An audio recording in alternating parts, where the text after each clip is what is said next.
Admit it. If you're a long-time viewer of this channel, you've surely noticed my absence of late, and have probably made the assumption that I've either given up on the channel or that I'm dead.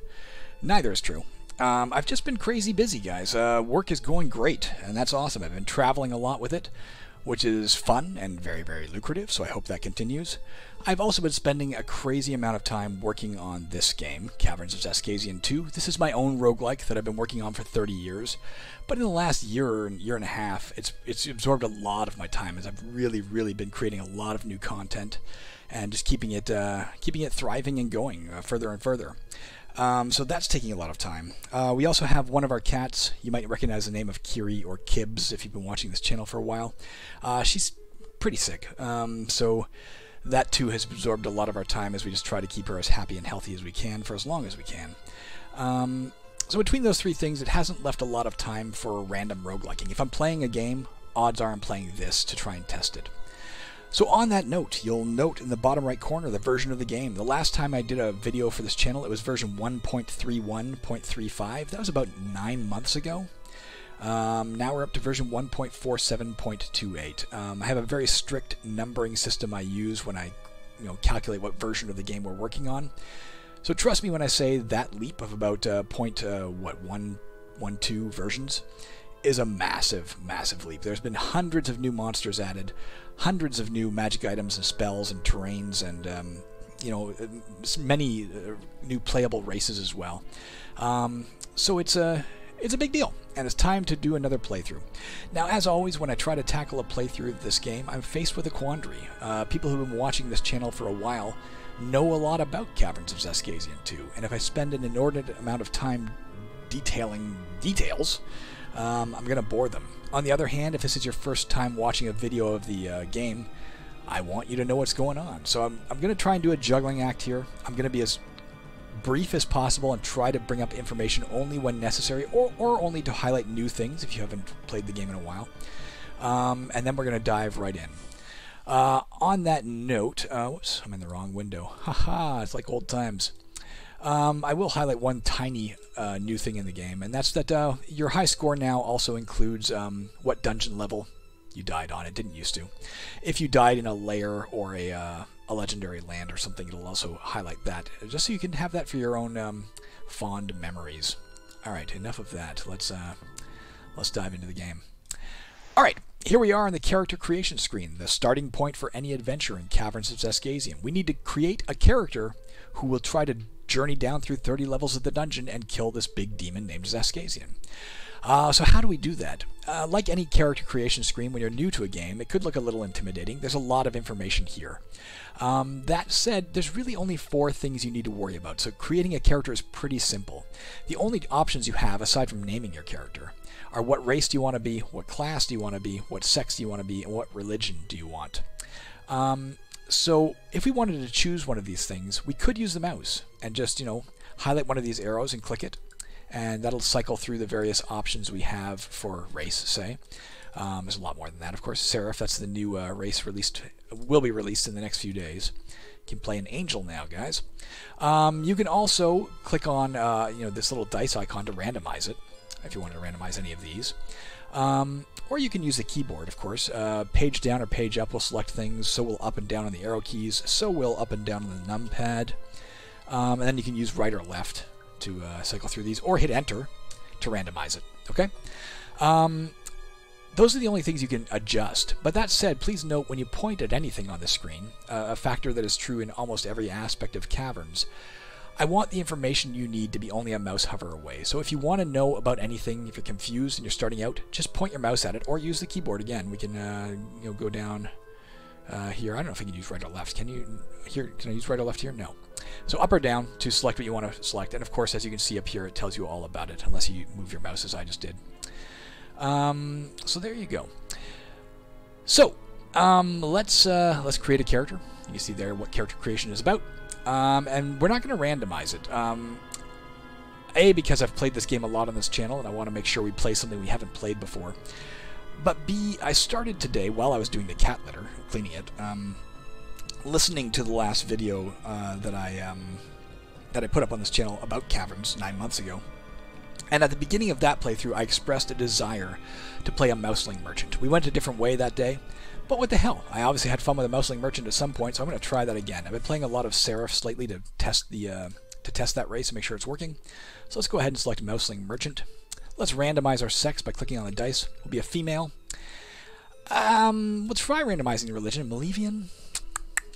I don't necessarily want that. I'm going to choose... You know what? I'm going to choose something fairly easy. Let's go with Illuminous. Please note, the name that shows up here is the name of the religion, not the name of the god or goddess. So if we choose this, our religion is Illumin, because we worship Illumis. So this is the character we're going to go with to start with. I'm going to go actually male as well. I actually did just do a...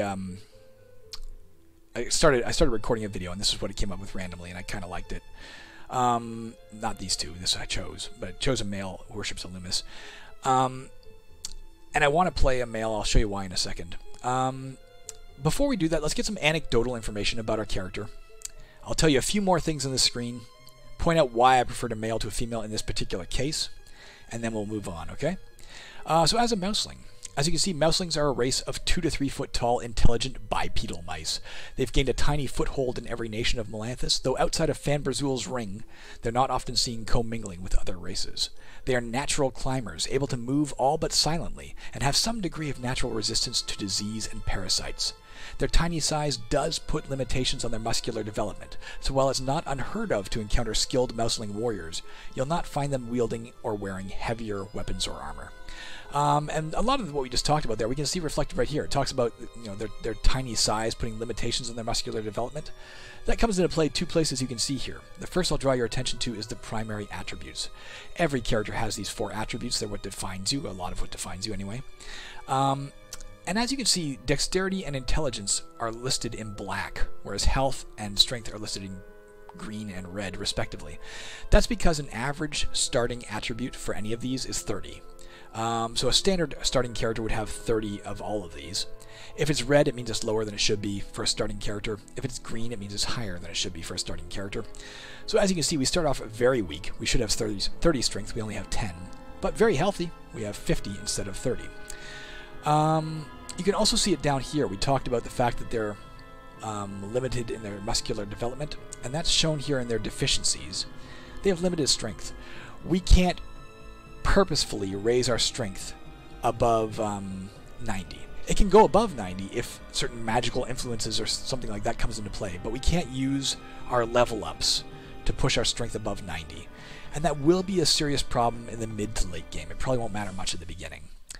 We'll look at Merchant. Merchants comprise a regular and legitimate class of citizens, but regaled with tales of adventure from their clients. Many cannot resist straying into that life themselves.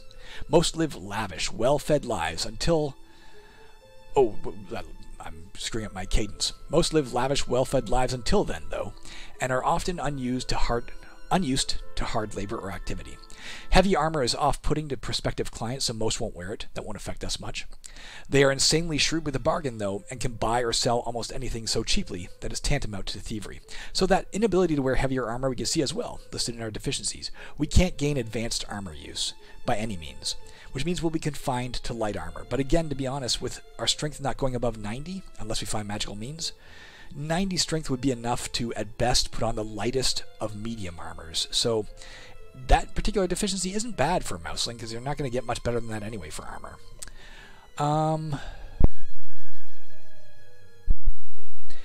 If we look at their other aspects that it talks about, a shrewd Mousling I mentioned is natural climbers. You can see that here. They can automatically leave any pit without a dexterity check and can enter or exit any type of chasm square safely without a dexterity check. And as a merchant, our prices, buying or selling, are 25% better. So if we're selling something, we'll get 25% more than we should. And if we're buying something, we'll get it for 25% cheaper. But to be honest, that compounds with one of our skills. As you can see, changing your class or race also affects your skills over here. So we started with basic disease resistance. It talked about that. So we'll have 25% chance to avoid catching any disease when we should, and a 25% better than normal chance to lose any disease every day if we already have it. Basic stealth, I think it talked about the fact that we're stealthy. Monsters can usually see you to a distance of 12 squares, and they can hear you from 1 to 12 squares away. For us, though, that's lowered by 3, so they can only see us up to 9 squares away, and can only hear us between 1 and 9 squares away. Advanced bartering, kind of like this. We get a 25% bonus to our selling or buying. We get a 50% bonus from this. So these will compound. They won't just join to make a 75% better sale, but it will compound in the sense that, I don't remember which comes into play first, but say this one does. When we go to buy something, its price will be lowered by 25%, and then whatever's left over, it'll be lowered by another 50%. So we'll be able to buy things so cheap and sell things so cheap. That'll be a huge advantage when we're dealing with NPCs in the game. You can also see all skills cost 2 skill points. We'll talk about that more once we get in. You can also see bonus skill point every other level. We'll talk about that once we get in. Last things we need to know as a male. Mousling males tend to be stronger, but slightly less agile than their female counterparts. So to explain why a male in this particular circumstance I prefer to a female, you got to note every character has starting gear. And that has to do with what class you choose. So as a merchant, we're going to start with a heavy stick as our weapon. We have a belt pouch, which lets us carry a little extra gold. We have a tomato. We can eat it to heal a bit. We have a blink spell, which allows us to teleport to a random location. An ESP spell, which will reveal where all non-automaton intelligence monsters are on the map while it lasts. And a generate gold spell, which literally conjures gold pieces that just rain down on us, so that's pretty useful. But I want to call your attention to that heavy stick. And to be honest, any starting weapon. Weapons have a minimum strength required to wield them.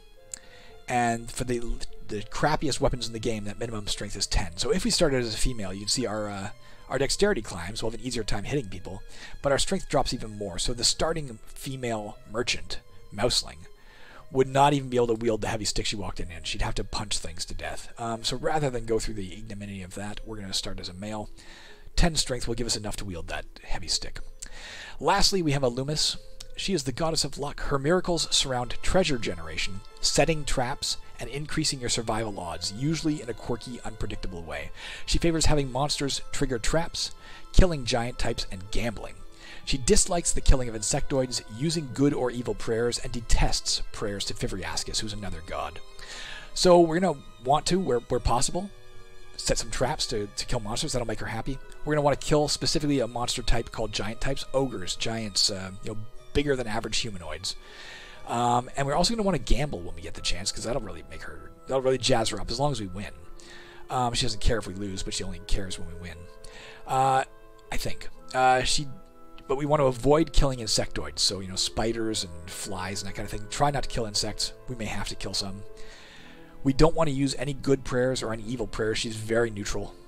And we do not want to pray to Fivriascus, who's a neutral god. Alright, let's bear all that in mind. Let's go ahead and click OK. This is what we'll look like in the game. As you can see, that changes based on your class or race or sex or whatnot. Let's go ahead and click OK and start the game. Now, we could also, we could type in like Joe the Mousling. Joe the Mousling. But that's a dumb name. We could also randomize the name by clicking this. Blun is a random Mousling merchant name. Or you can hit enter when the name is blank. Interesting.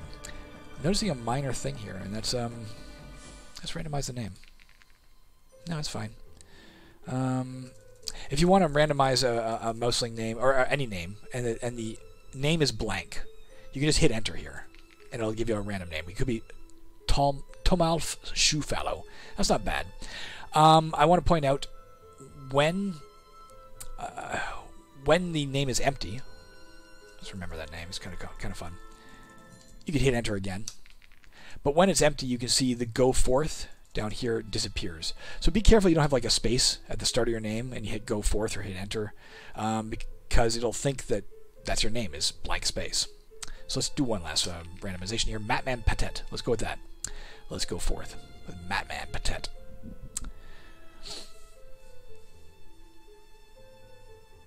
Alright, here we are. First level of the dungeon, and we're ready to go. Ton of things we can see right off the bat. We got to talk briefly about them, but let's look at these things down the side here. We can click any of these buttons to change our tab that we're on. If we want to know what spells we have in the low power spell column, remember we have Blink, ESP, and Generate Gold. You'll note Generate Gold is currently grayed out, as opposed to these, which are grayed in black. And you can point at the point at the spell to learn why it's grayed out. If it's grayed out, we can't use it. But if you point at ESP, you can see, well, here, right here where my mouse is pointing, you can see it costs 20 spell points. Up here, you can see we have 30. It also tells you down below, in this region, when we look at it, it costs us 20 spell points, and we also have to have 20 intelligence to cast it. The reason generate gold is grayed out, and you can see it written in red below. It costs 35 spell points, we only have 30. It costs 35 intelligence to cast, we only have 30.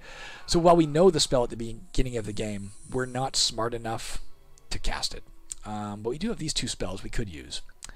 This is our inventory. You can see we have that heavy stick, we have a belt pouch, we have a tomato. The heavy stick gives us a -6 to hit. You can see that below. So it'd be harder to hit things with it than it would be with our bare fists, say. But it does 2 to 4 damage, whereas our fists will usually only do 1 damage. And again, you can see all of that listed up here.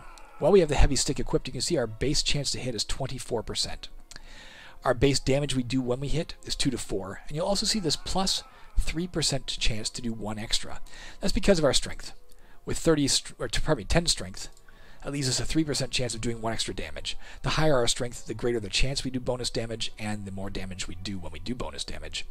But we'll worry about all that later. The belt pouch lets us carry 20 extra gold. As you can see, we have 0 gold out of 30. How much gold you can carry is often mostly based on your strength. With 10 strength, we can only carry 10 gold pieces, but because of the belt pouch, we can carry 30. And we also have that tomato. We can eat it when we want to, and it'll restore to us 3 to 12 health. You can see that written in red below. It actually restores 6 to 24% of your max health worth of health. For us, that'll be 3 to 12. All right, what do we got here? A temple. We'll talk about that in a minute. Some treasure, silver pieces. We'll talk about that in a minute. We do have this ballista. We'll probably try and use that right away. And a bunch of monsters coming at us. We have over here a hider sprite. That's a new one with this particular update. We have a Fenodoree, another one, a Grue, and another hider sprite. All these monsters can see us. They're all close enough. They all have, if you look at their intelligence, it's standard. Its intelligence is standard. You can see that down here, by the way. Standard, standard, standard. Part of what standard intelligence means is they use both visual identification as well as audible identification to figure out where you are. If they see you or hear you, they're going to attack you unless they're running away. That's what that means. We'll talk about other intelligence types when we see them. This is mud.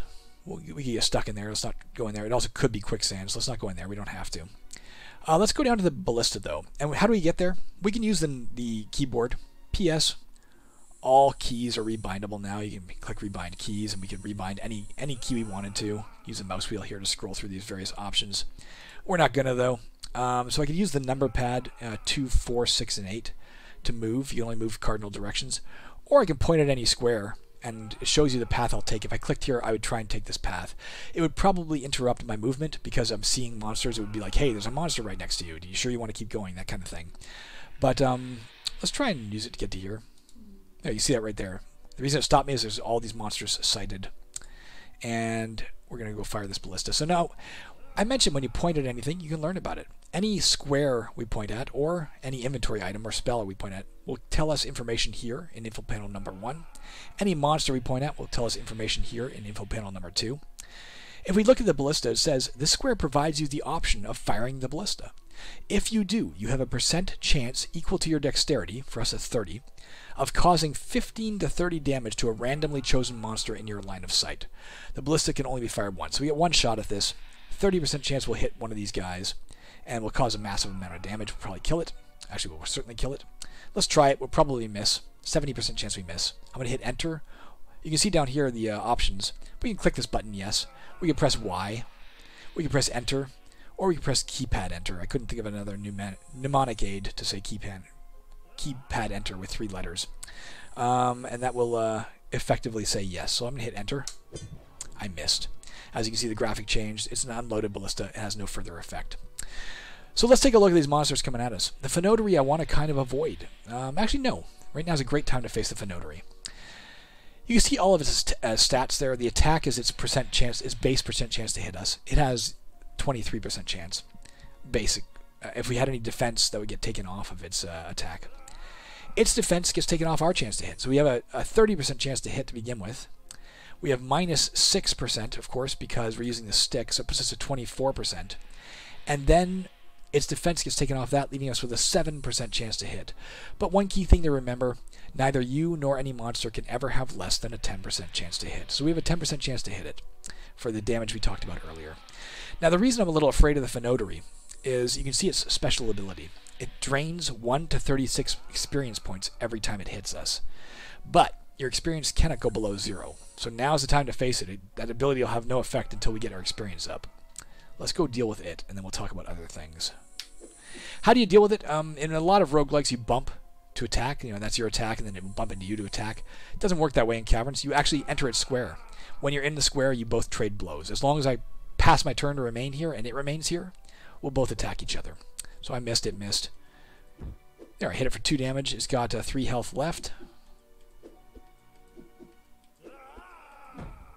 It's got 1 hit point left. Now, because it has 1 hit point left, now is a good time to unequip my heavy stick, right? Because I have -6 to hit with it, I do 2 to 4 damage. I'll do 1 damage with my fists. I only need to do 1 damage. So if I unequip this, you'll see my chance to hit it is now 13% instead of 10%. A little bit better. Got us for 3. There's dead. So there, we got 46 experience. Now, again, bad time to face him. He'll probably just drain that experience from us. On the other hand, it'd be worse to face him after I've killed all these things, and it can drain even more from me.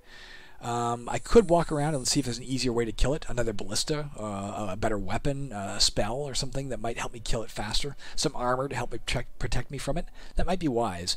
But if I'm going to do that, we want to avoid all of these monsters right now. The Grue, just so you know, it's a basic giant type.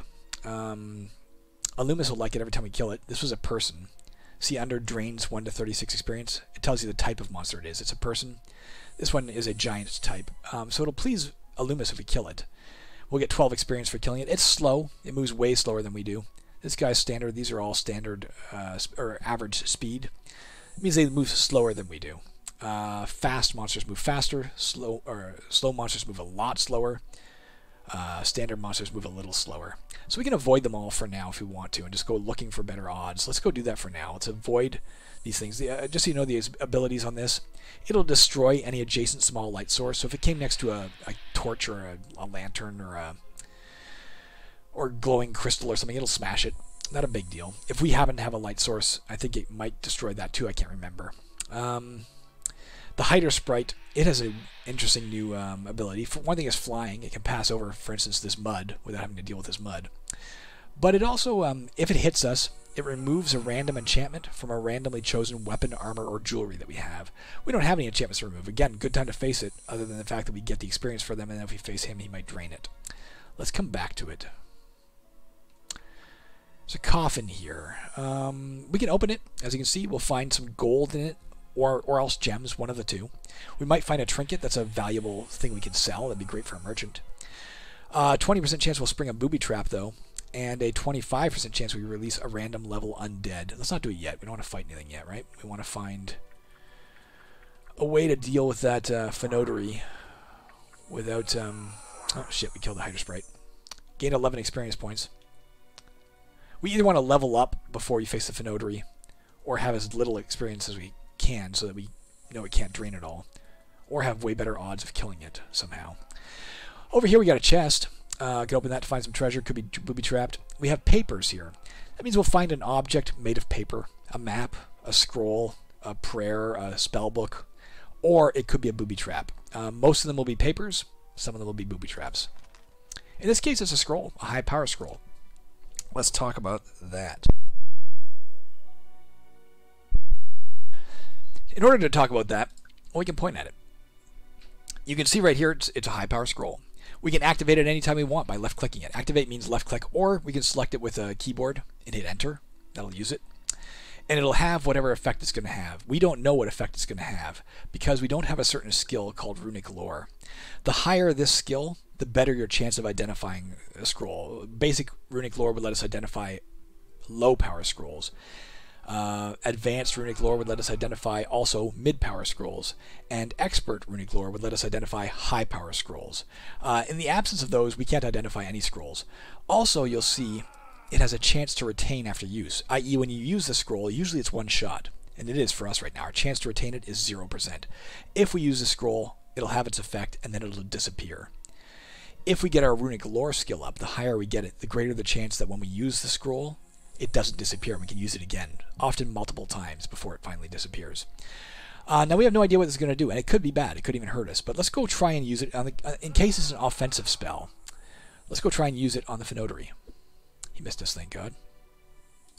And we'll go ahead and left-click it and see what it does. Oh, we don't even know what it does because something is preventing our magic from functioning. We don't know what. I have a good idea what it is. There's several things it could be. But this early in the dungeon, I have a good idea what it is. Let's try and find that thing before we fight the Fenodoree. These are some shelves here. Let's examine and see what's on the shelf. Oh, we found a new spellbook. Air Shield. So you can see here, if we activate the Air Shield spellbook, the spellbook will be destroyed, and we'll learn the spell. It'll go into our, category here of what we know. We know Blank, ESP, Generate Gold, and Air Shield if we learn it.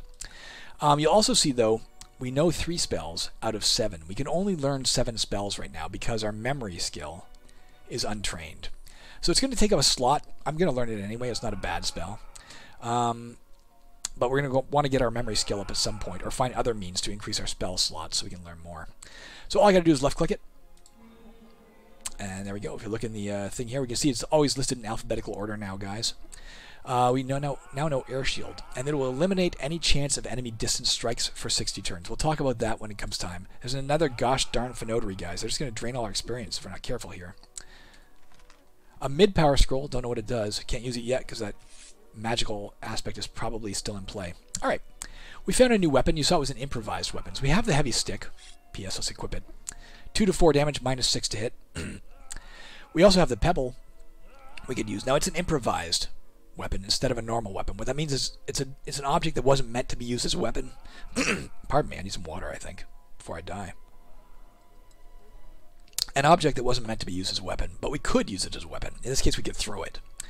Now, unlike some games where you can throw, say, you click T and throw to here, that's not the way distance weapons work in this game. You still occupy the same square. But if we equip it, you can see here under stats, it'll do 1 to 3 damage, so not as much as our heavy stick. It has no minus to hit those. We'll hit a little easier with it than we would with the heavy stick. We'll do less damage. It has a distance strike ability, and what that means in this case, distance strike 33%.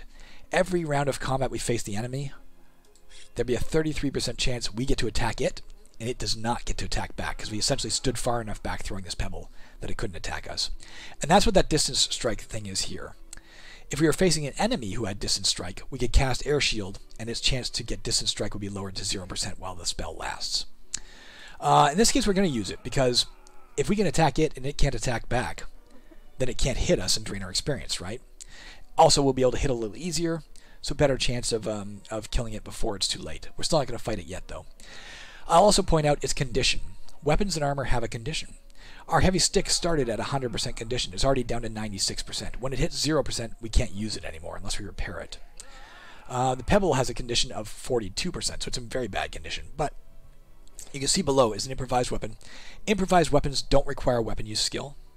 Every character in the game starts with basic weapon use, so not a big deal right now. There's no way to lose a skill at present. There may never be, I don't know. So not anything to worry about there. But if it was a heavier weapon, an improvised weapon, the fact that you don't have the right weapon skill might be useful. It can't have a condition above 50. So maximum we would have found it with is 50% because it's improvised. It also cannot be repaired unless we use magic ability to repair it. All right, let's try and dodge this dude, but we have our pebble at the ready. Can't get past him all the way. There we go. Distance strike. You see there, you missed the Fenodoree, but distance strike, so it did not attack back. Let's find out what this is. Another object or a trap. It's a tiny health potion. There is guaranteed to be a health potion on every first map of the game, by the way. So we can use it. It'll restore 3 to 15 health. There is a chance it's befouled and will be harmful if used. In the same way that we don't know, these things could hurt us when we use them. This thing might actually be poisonous, say, and we don't know it.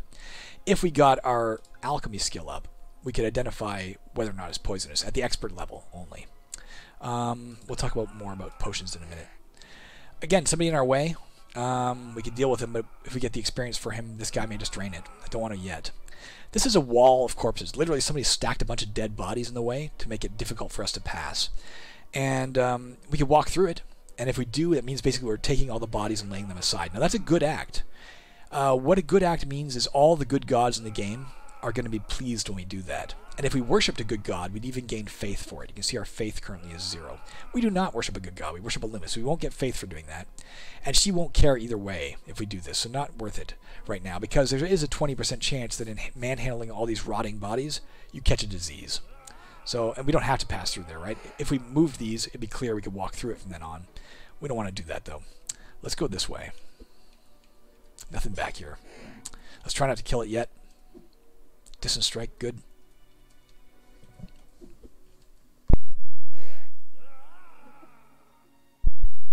Now we talked about the means of detection. They can see us up to 9 squares away with our stealth. Hear us 1 to 9 squares. Seeing, they actually have to line of sight.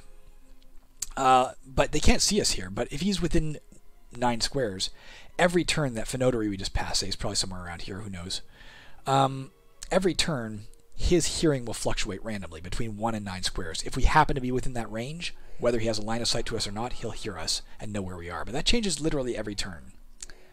There is a mysterious cupboard here, guys. Let's go ahead and open it. We can see all the details about it, what it might contain. We can see that it could be trapped, but let's just go ahead and say yes, we want to open it. And we found a low power scroll. We got a lot of scrolls here, guys.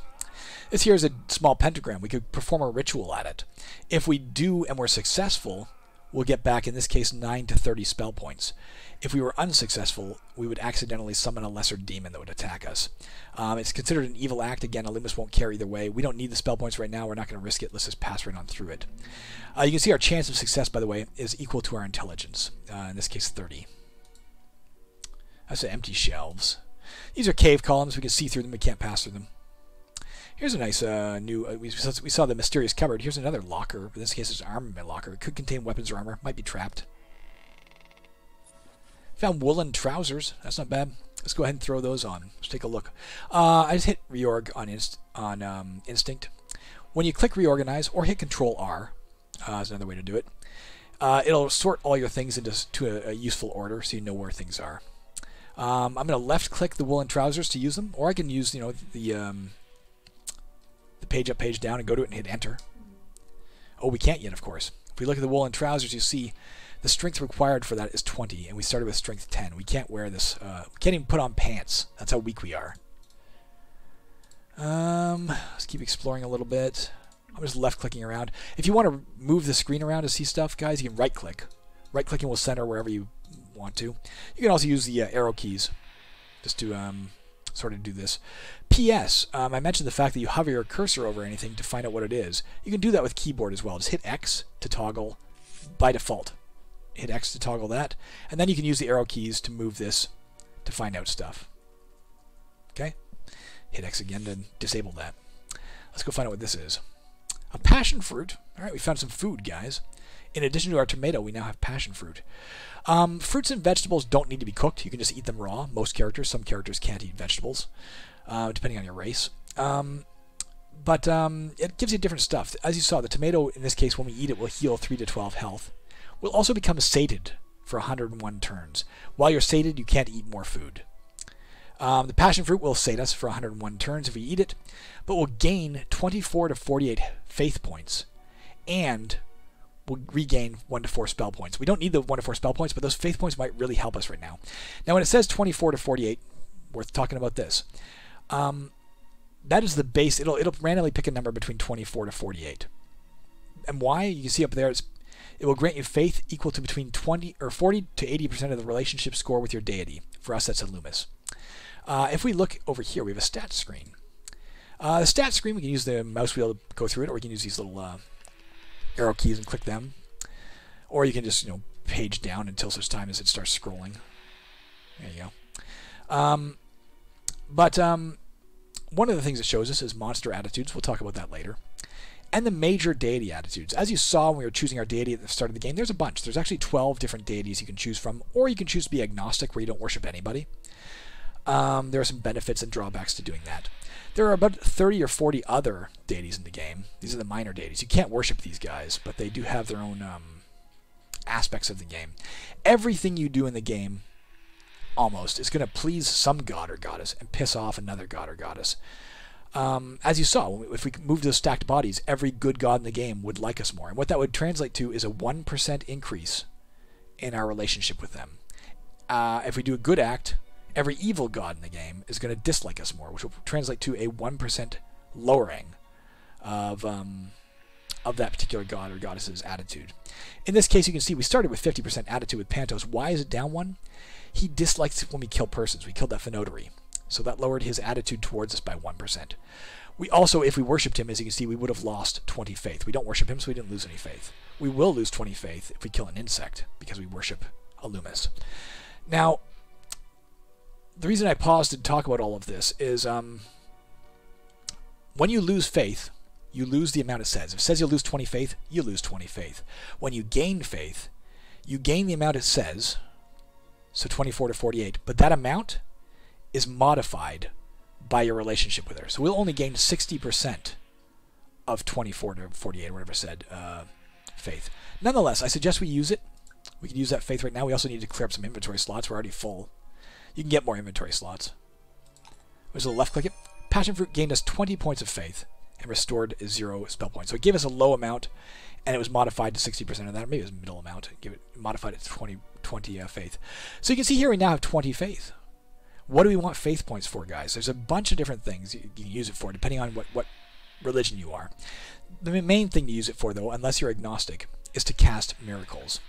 Now, if we come over here to the religion tab, sorry, I should be showing these things as we go, different tabs. Here's our map.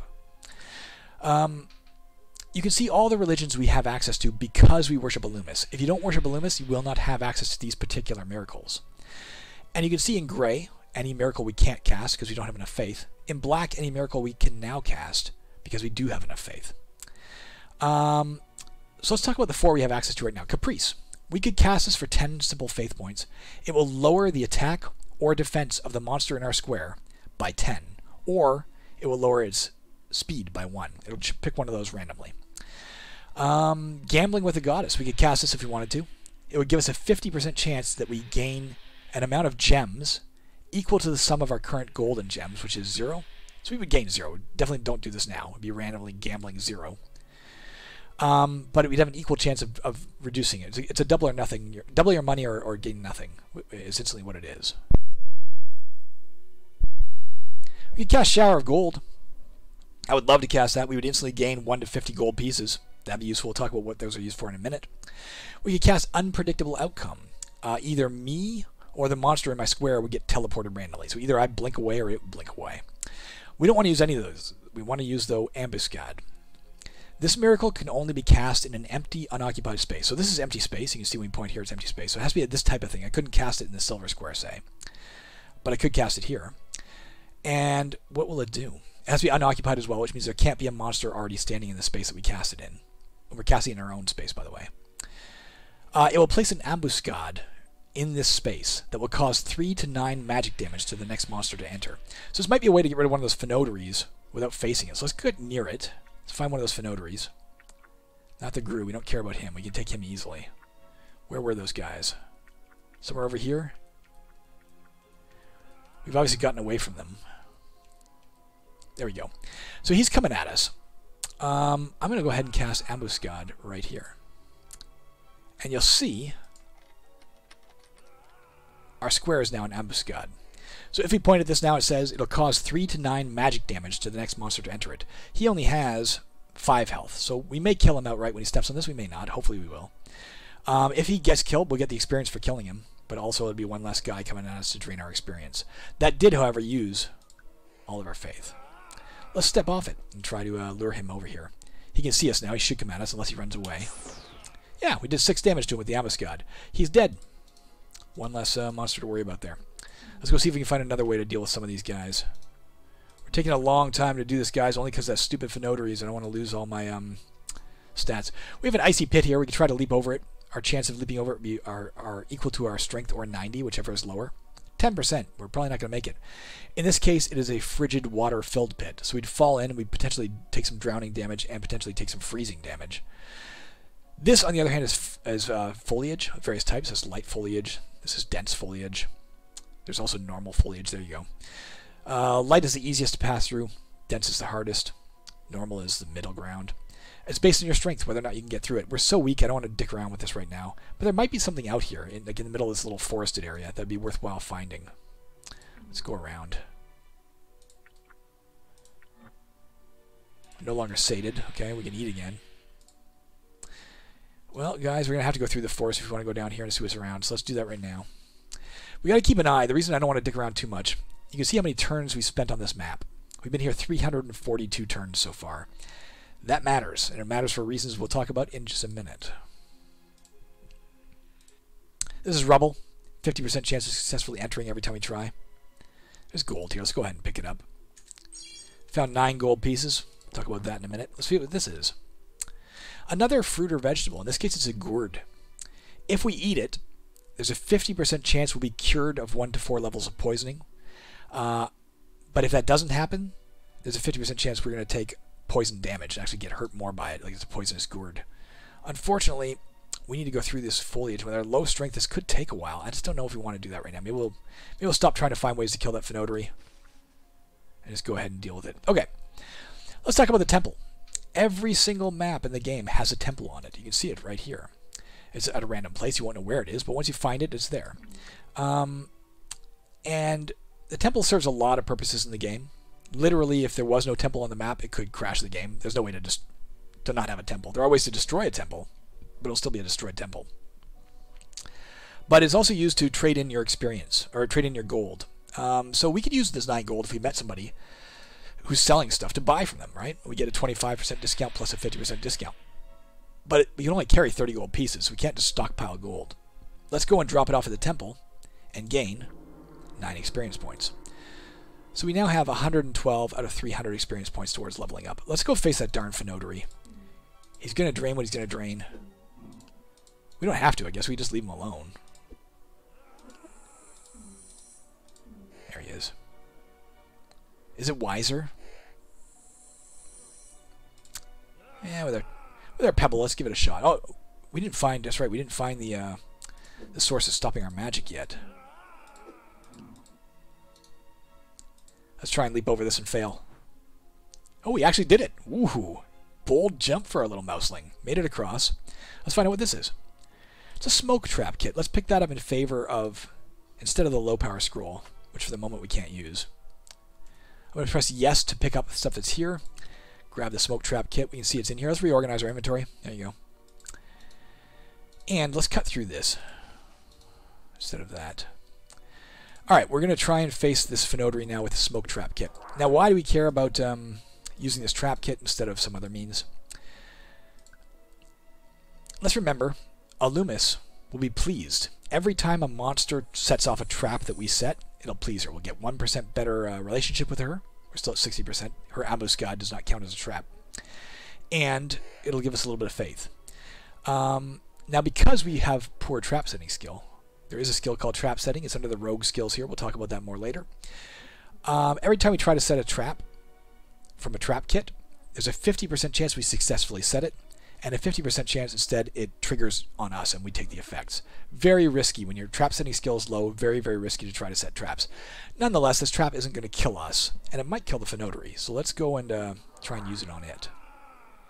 Here it is. One here. I'm trying to set it. Now, how do I set it? I left click it. And let's see what happens. We'll talk about the results in a second, okay? You can see also, by the way, this particular trap kit has 3 uses remaining. We can use this 3 times before it's gone. Oh, we set it. Good. So you can see here, it's a friendly smoke trap. The next time a monster enters this square, the square that it's in, and other random surrounding squares will be turned into smoke, which completely blocks line of sight and leaves a 50% chance for you or any monster that enters to take damage equal to 5% of their max health with a minimum of 1. It also halves combat odds while we're inside it. So, several advantages to potentially doing this. So you saw, Alumis is pleased because we did that. We don't know if he took damage or not. We can stand here and wait and see, but let's just set it again. There we go. Oh, that time we accidentally triggered it. So as you can see, it ended up triggering in our square, which is not great. We are now stuck in the midst of all this smoke. Let's try and get out of it so we don't choke to death. If we did fight the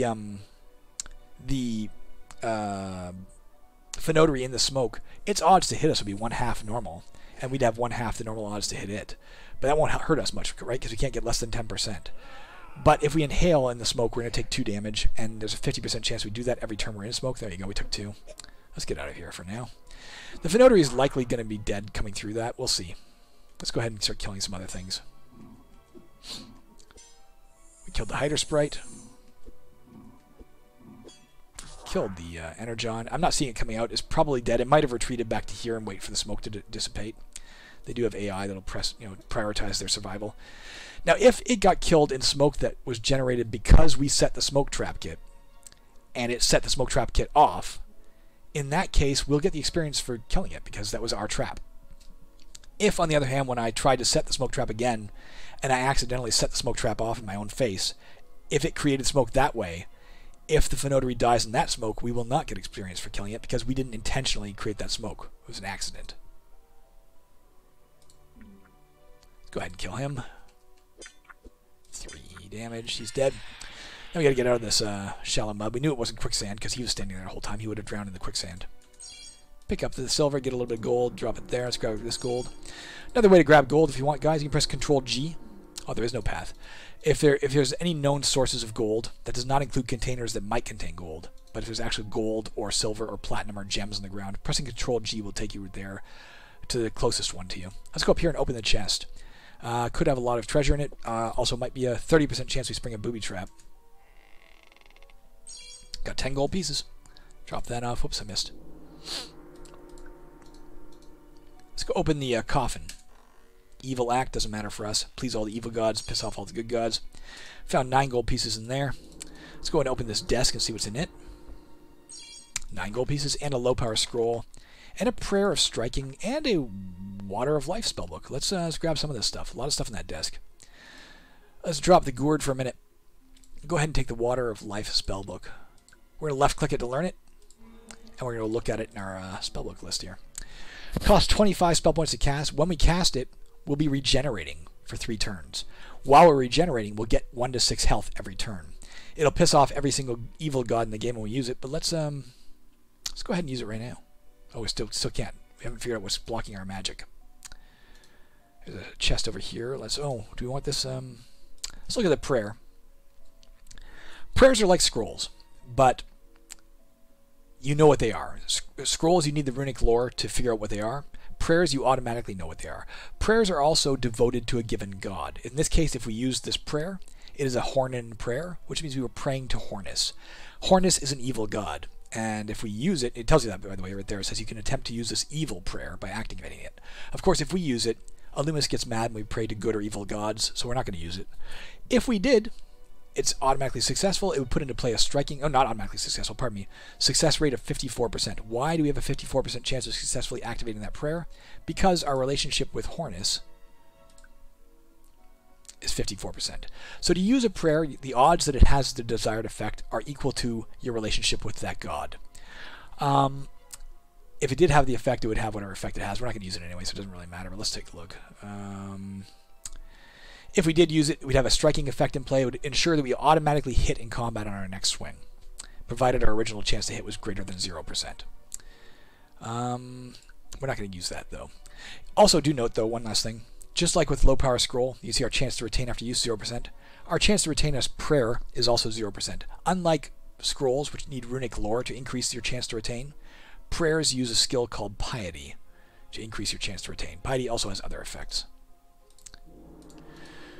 Go get the treasure from here. 4 gold pieces, 6 gems. Now, what's the difference between gold and gems? Well, you can see right here. We have 4 gold out of 30, right? Because of our belt pouch. If we got 31 gold, that extra 1 gold would be lost forever. Gems, there's no limit. We could carry 60 billion gems. It would probably right off the edge of the screen if you had 60 billion gems. Not really likely to happen in a game, but if you did, it'd be fine. All right. We have explored all this map we need to. We can go see if the Fenodoree is dead. Yeah, he died in the smoke here. Let's take a look at our map. By pressing tab, you can also press tab to cycle back to whatever screen you're in previous. So here's the thing. We've explored all of this. There's no more monsters up here. This is the low power scroll we dropped. You can see the little X's. That's the ballista we previously used. All the open chests, that's why they're kind of grayed out. Pentagram we don't need. It's the stalactites. Stalactites, by the way, you can pass underneath as long as they're not flying. If you're flying, you can't go through stalactites. Stalagmites are the opposite. Can't go through them unless you're flying. But the bottom line is we haven't found a way off this map yet, which means we do have to start exploring down here. And it's kind of dangerous right now. Why? Because we're at 785 turns on this map. Now, if you take the time to point at turns on the map, it tells you about it. It shows how many turns you spent on the current map.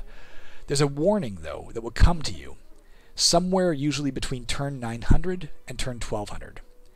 After that warning appears to say, get the hell off this map, you've been here too long, every turn you linger, there's a 1% chance something bad happens. So pretty soon we want to get off this map, and we haven't yet found the darn staircase, and we know that going through this foliage is going to take us a lot of time. It may look instant, but that's because we're doing repeated attempts to go through. So the staircase could be in here. We haven't found another exit, right? We haven't found another exit. We got to do this. I'm going to suggest we try and cut through.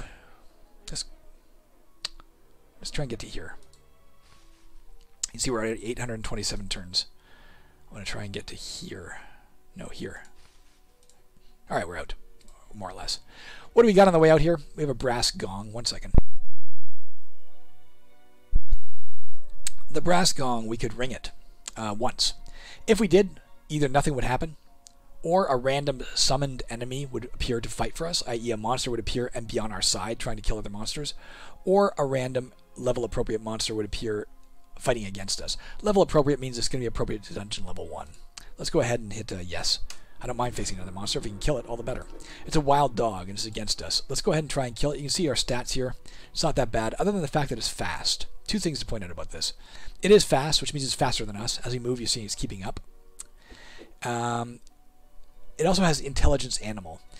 Animal intelligence monsters, you can see that int animal. It is also PS and animal. If you look under cannot enter any doors in its stats down there, you'll see animal. That's one of the 9 major monster types. But not all animals have animal intelligence. There's a difference there. Intelligence of animal means a few things. One, it doesn't use sight to see you. It can only hear you. That's just a game mechanic, meaning if you keep your distance from an intelligent animal, it may not attack you because its random hearing distance will fluctuate 1 to 12, usually for us 1 to 9 every turn. B, intelligence animal means the monsters may randomly move occasionally. So even if it wants to chase us, it may just decide to randomly go in a different direction because it's an animal. You can't predict it. Other than that, there's nothing really scary about it. It's got 2 hit points. Our odds of hitting it are better than its odds of hitting us. There, it moved off us, as you saw. Yeah, we killed it. Got a little bit of experience for that. Here, by the way, is the anti-magic glyph. As long as one of these squares exists on a map, neither you nor any monsters may cast any spells or use scrolls or wands. Entering the square will destroy the glyph. Non-flying monsters entering the square will likewise destroy the glyph. There, it's dead. It's gone, rather. Oh, there's some more treasure down here. Now, here's where you run into a bit of a tough decision. Do we grab up this treasure? Yeah, let's grab it up. Let's just start grabbing treasure. All right, it'll be fine. We got 3 gold. We got 8. We're up to 8. We're up to 10. Plenty of room left in that. We're not going to run it back to the temple now because it'll entail going back through the woods. There could be interesting stuff in the woods we're missing. We don't have the strength to really hack our way through it right now this late in the map. There is lastly, though, these clay urns. We can go smash them to find out what's inside with 1 of 5 things. It could be a liquid. We could find a random drink. It could be like an urn filled with ale, say. It could be a burial urn, in which case we could find like a piece of magic jewelry that was buried with the ashes of this whoever was there. It could be a different type of burial urn where we'd find a random trinket. That's a valuable thing we could sell. Or it could be a burial urn and we disturb a spirit that belongs to the ashes of whoever was cremated in there. Or it could just be nothing. Here, it had magic jewelry, a burial urn. We found an amulet of the Bushman. Coincidentally, maybe or maybe not useful to us. No, it doesn't work on these foliage, but it does give you a plus 33% chance to successfully damage bramble. Not a big deal right now. Let's reorganize. Now you can see its type, low power magic amulet, is written in red. That means we can't use it because it's a low power magic amulet. And you need a certain general skill called magic item use, at least at the basic level, before you're allowed to use magic amulets or rings. So we're not going to use it right now. Let's carry it. It's better than nothing. This is some crumbling floor. If we go over here, the floor may break under us and drop us down to the next level. We'll take falling damage. Let's not go there. The chance of it happening is based on, it's equal to half the number of inventory slots you have filled. That's why we have a 5% chance every time we walk on this that the floor breaks. If we dropped all our inventory first, we could walk on there safely. Unless something made us go down and we left everything behind over here. But there's not really a lot left to do on this map safely. So rather than risk the linger warning telling us we've been here too long, let's just head out. Now, before you leave a level, it's always worth considering what spells you have. Why? You can see our spell points here are 30 out of 30. We can have a maximum of 30 spell points for the moment. That'll change in just a second. Because our intelligence is 30. Your spell points are derived by a combination of your intelligence, i.e. the higher your intelligence, the more spell points you have. A mage skill called Thaumaturgy, which every character except for barbarians starts with at the basic level. That gives you basic spell points. And the dungeon depth. The deeper you go, the more spell points you get. So on this first level, we have 30 spell points out of 30. When we go to the next level, we'll be a little deeper. We'll actually have a tiny bit more. It might be like 33 out of 33 or something. I don't know, 32 out of 32. But every time you go to a new map, that's a new day.